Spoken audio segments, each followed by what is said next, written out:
Como parte del desarrollo del subproyecto Estadística Básica, vamos a conversar acerca de los números índice. En el proceso de la toma de decisiones, tanto en el sector privado como en el público, se requieren indicadores que permitan cuantificar en forma resumida el desarrollo o la realidad de los acontecimientos. Los organismos estatales y los organismos privados continuamente publican sus cifras o las cifras que sirven de indicadores del estado de diferentes aspectos de la realidad económica y empresarial propias que son empleados posteriormente en la toma de decisiones.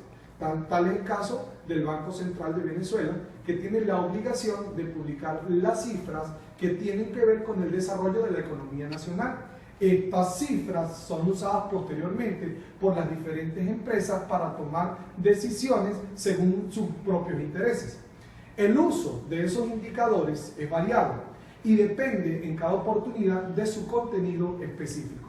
Para evitar problemas, el usuario de estos indicadores requiere conocer previamente lo que existe detrás de ellos en el proceso de su construcción. Esto con el fin de determinar si su empleo es o no el adecuado. Es difícil resumir en un solo número el comportamiento de una variable, desde luego de variables de tipo económico, pero precisamente los números índice intentan recoger en una sola cifra la variación de una variable o de un conjunto de variables independientemente de las unidades que se empleen en la medición. Con mayor exactitud, un número índice se define como una cifra relativa que recoge las variaciones promedio de precio, cantidades o valores de una o más variables durante un periodo respectivo o de un periodo determinado.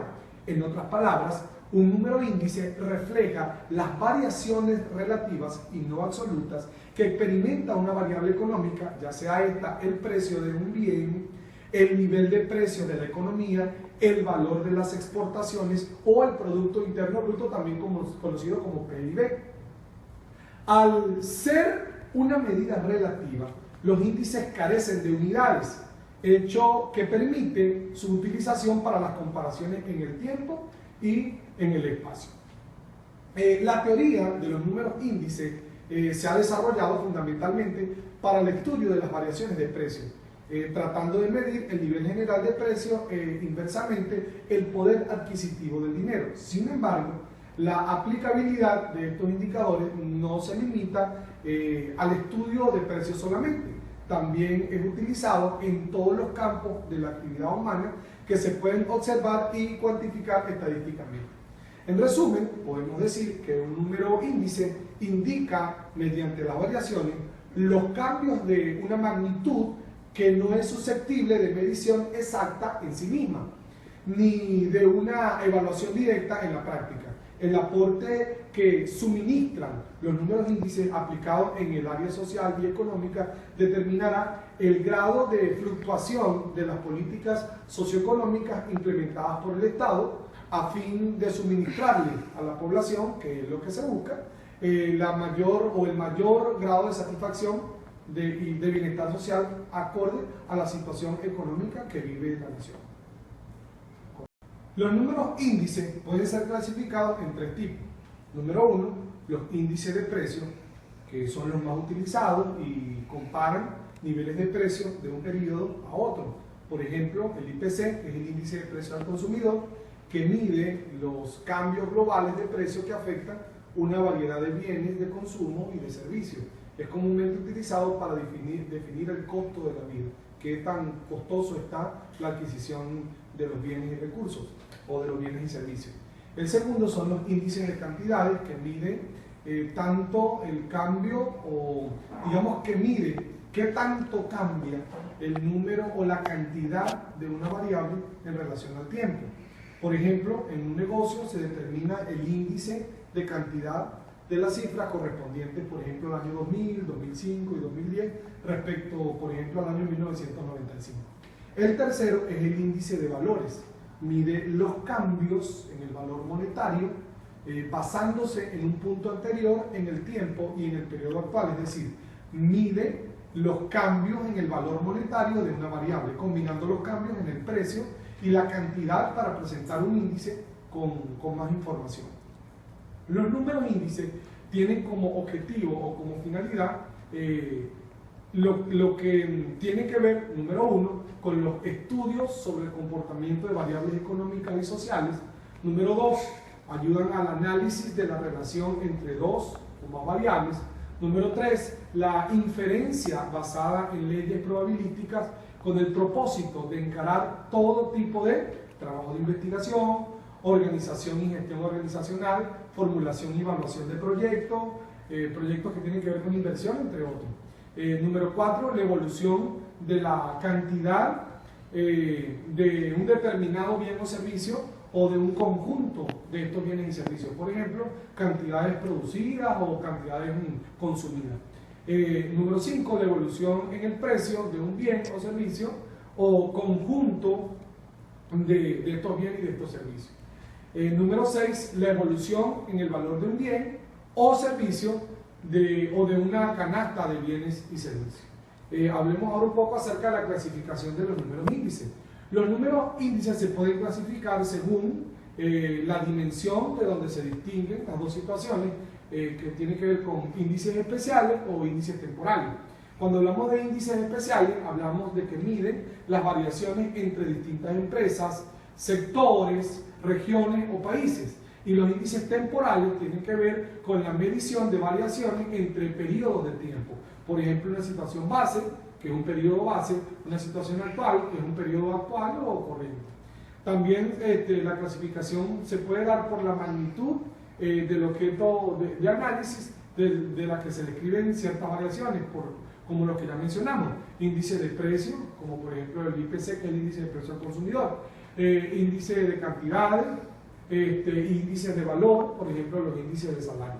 Por las características, estamos hablando en cuanto a clasificaciones, de la magnitud del objeto de los análisis, por ejemplo los índices simples, que es la magnitud que presenta bajo una única modalidad, o los índices complejos o también sintéticos, que es la magnitud que se presenta bajo varias modalidades. Ejemplo, el precio de un automóvil, donde las distintas marcas y modelos constituyen entonces las modalidades.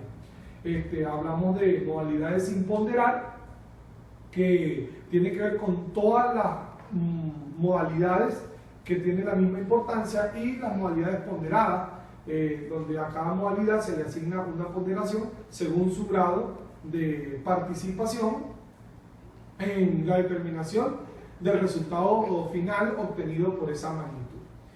Hablemos un poco acerca del índice simple. Los números índices simples se refieren a un solo artículo o concepto, lo cual se traduce a trabajar con una variable, digámoslo así, unidimensional. Son simples relaciones o porcentajes entre los valores de un artículo o concepto correspondientes a dos épocas o lugares que desean compararse.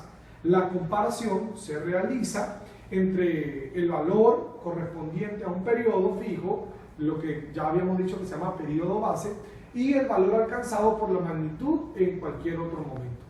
En la construcción de un número índice se le asigna al periodo de referencia el valor 100. Esto implica que los números índices no son otra cosa que porcentajes. Se trata de los porcentajes de cada valor de la magnitud con respecto al valor de referencia o al valor base.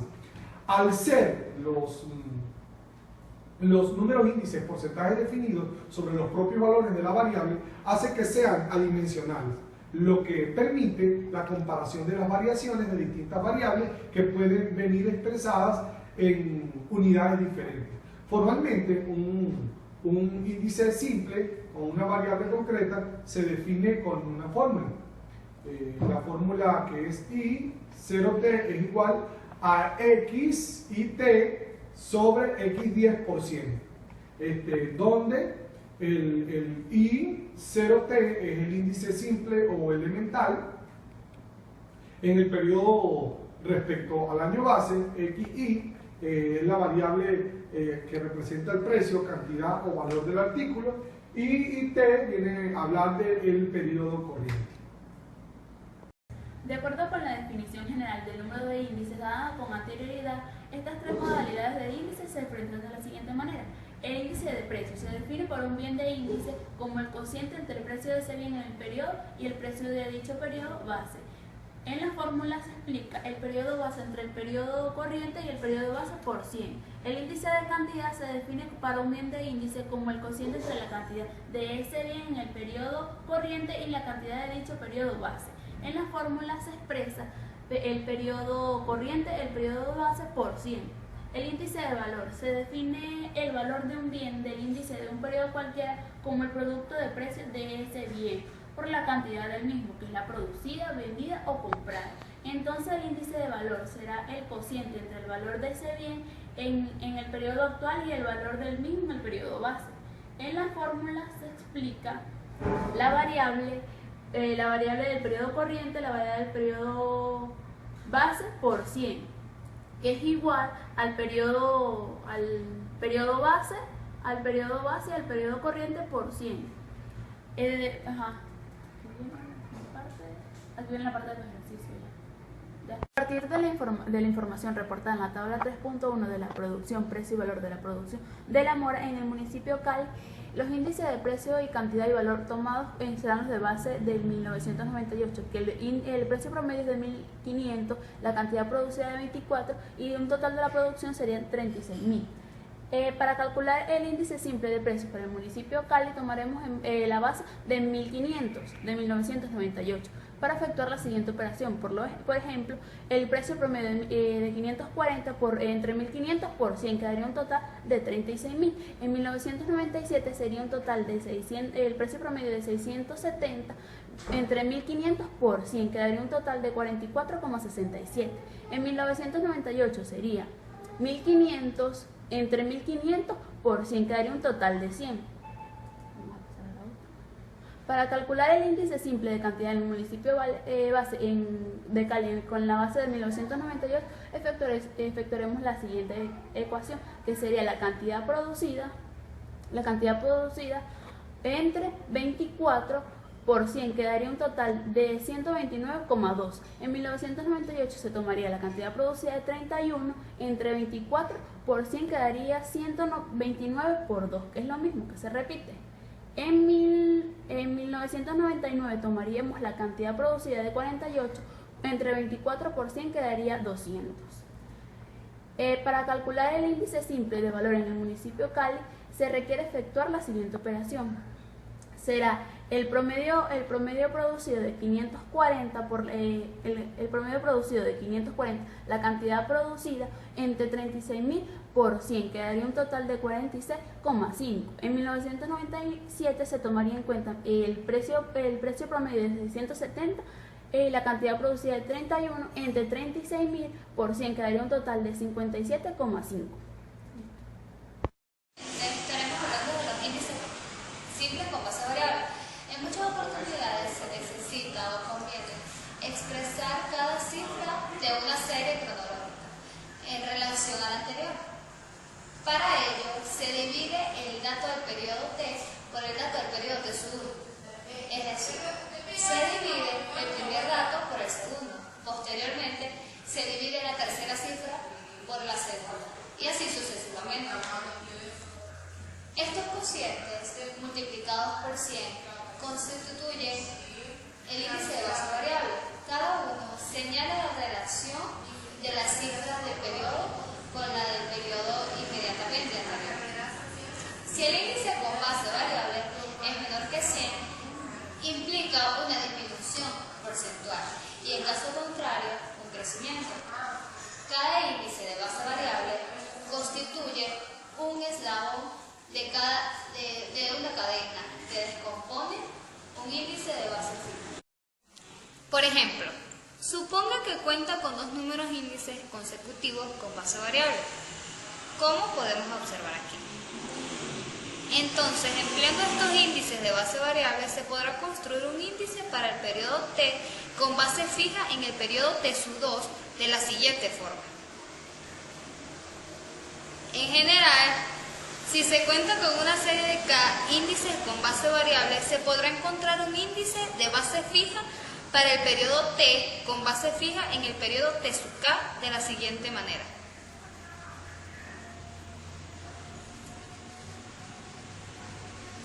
Es importante importante anotar que el encadenamiento se ha aplicado en este caso a un índice simple, pero también se puede extender el procedimiento a índices ponderados o compuestos. Estaremos hablando de los índices simples con base variable. En muchas oportunidades se necesita o conviene expresar cada cifra de una serie cronológica en relación a la anterior. Para ello, se divide el dato del periodo T por el dato del periodo T1. Es decir, se divide el primer dato por el segundo. Posteriormente, se divide la tercera cifra por la segunda. Y así sucesivamente. Estos cocientes multiplicados por 100 constituyen el índice de base variable. Cada uno señala la relación de las cifras del periodo con la del periodo inmediatamente anterior. Si el índice con base variable es menor que 100, implica una disminución porcentual y en caso contrario, un crecimiento. Cada índice de base variable constituye un eslabón de una cadena que descompone un índice de base simple. Índices complejos no ponderados. Entre ellos se encuentra el índice agregativo simple.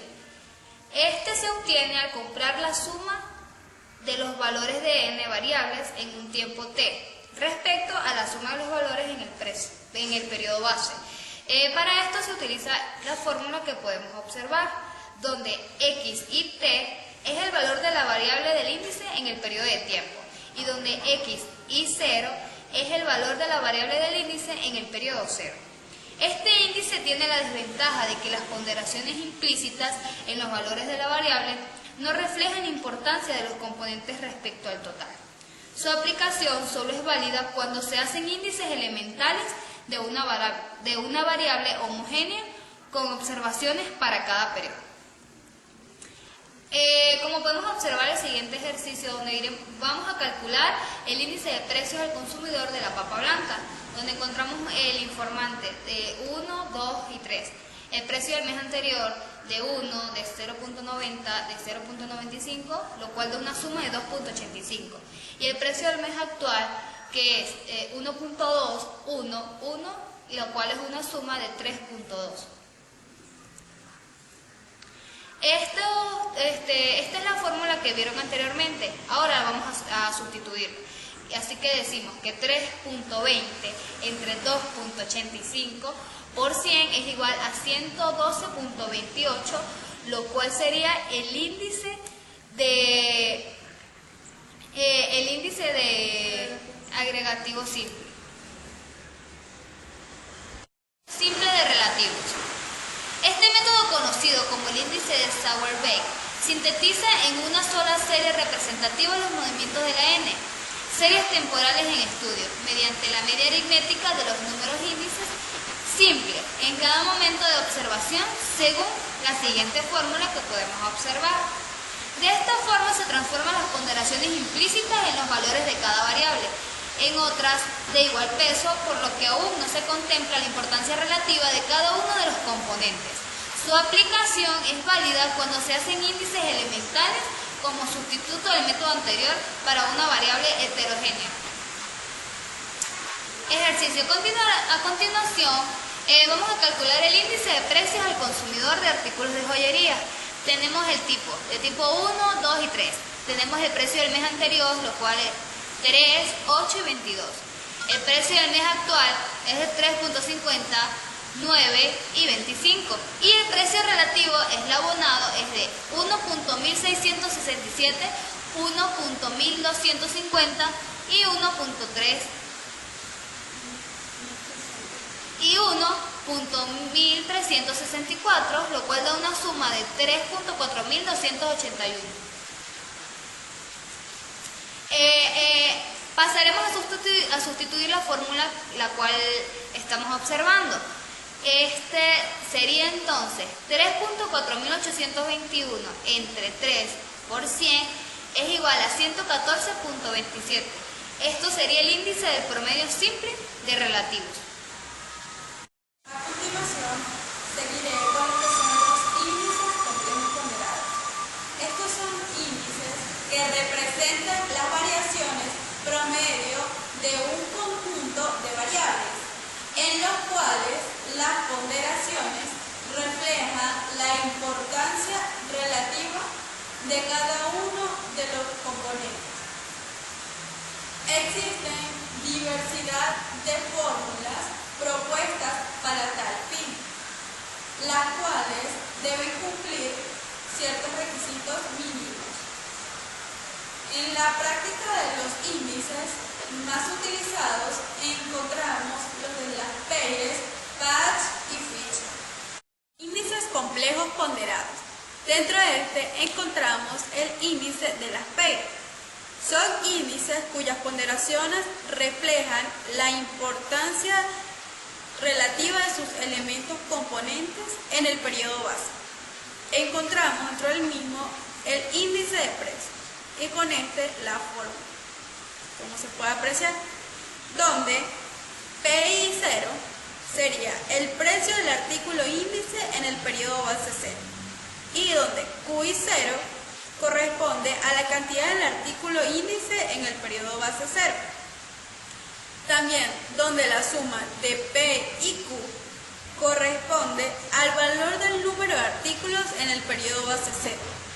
Así como también esta suma corresponde al valor del número de los artículos en el periodo corriente. Como se puede apreciar en el numerador, los precios corresponden al periodo T y en el denominador se refieren al periodo base, mientras que las ponderaciones son fijadas por las cantidades del periodo base. Tenemos por otro lado el índice de cantidades y aquí observamos su ecuación, donde Q y T es la cantidad del artículo índice en el periodo T y en donde la suma de P y de Q y de P es el valor de la cantidad de los números de artículos del periodo corriente a precios del periodo base. En el numerador corresponden las cantidades al periodo T y en el denominador al periodo C, como se puede observar. Las ponderaciones son fijadas por los precios del periodo base. Ahora encontramos lo que es el índice de Patch. En estos índices, las ponderaciones reflejan la importancia de cada uno de los componentes en el periodo corriente. Dentro de este encontramos el índice de precios, donde la suma de P y Q corresponde al valor del número de artículos en el periodo corriente. En el numerador, los precios son del periodo T y en el denominador del periodo base. Ahora, las ponderaciones están representadas por las cantidades del periodo corriente.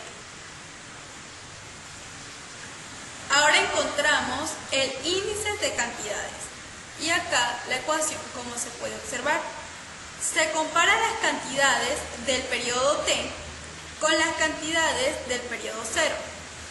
Las ponderaciones están fijadas por los precios del periodo corriente. En el numerador, los precios son del periodo T y el del denominador del periodo base. Las ponderaciones están representadas por las cantidades del periodo corriente. Ahora bien, nos encontramos con el índice de Fisher. Se obtiene del promedio geométrico de los índices de las Peirez y Patch. Y aquí podemos observar la ecuación. El índice de precios con su respectiva ecuación y el índice de cantidades con su respectiva ecuación. Ahora nos encontramos con el ejercicio. A partir de los datos de la tabla 4.3, obtener los índices de precios y cantidades según las Peirez, Patch y Fitch. Vemos entonces los valores en el año 1980 y 1981 de 3 artículos: artículo A, artículo B y artículo C. Esto corresponde al input productivo de empresa dedicada a la producción de diversos artículos. Para el cálculo de precios y cantidades de índices según las PEIRES se tiene. Entonces se sustituyen los valores, se multiplican, se suman y se dividen y luego se vuelven a multiplicar por 100 y esto da un valor de 147.05. El segundo valor según las PEIRES es de 102.94.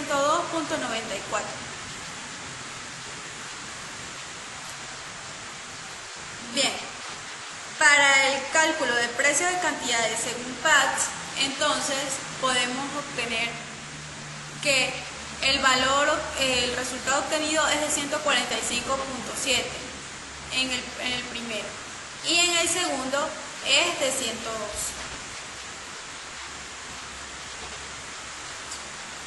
Mientras que para el cálculo de precios de cantidades del índice de Fisher, entonces nos encontramos que se multiplica y se le saca la raíz cuadrada y eso da 146.37 en el primero y en el segundo da 102.46.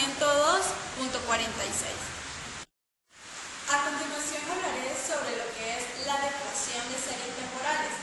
En economía existe la necesidad de comparar el valor, que sería el precio por cantidad, de las magnitudes económicas a lo largo del tiempo.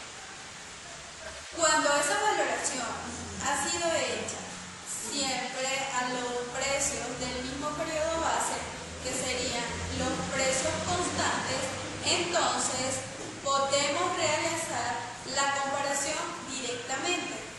En cambio, si la valoración ha sido hecha en cada periodo al precio correspondiente al mismo, que serían los periodos o los precios corrientes, no podemos realizar la comparación directamente, porque la serie no es homogénea.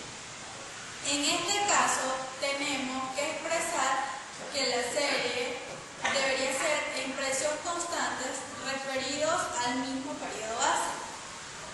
Para pasar de una serie en precios corrientes a una serie en precios constantes, tenemos que dividir la primera por un índice de precios.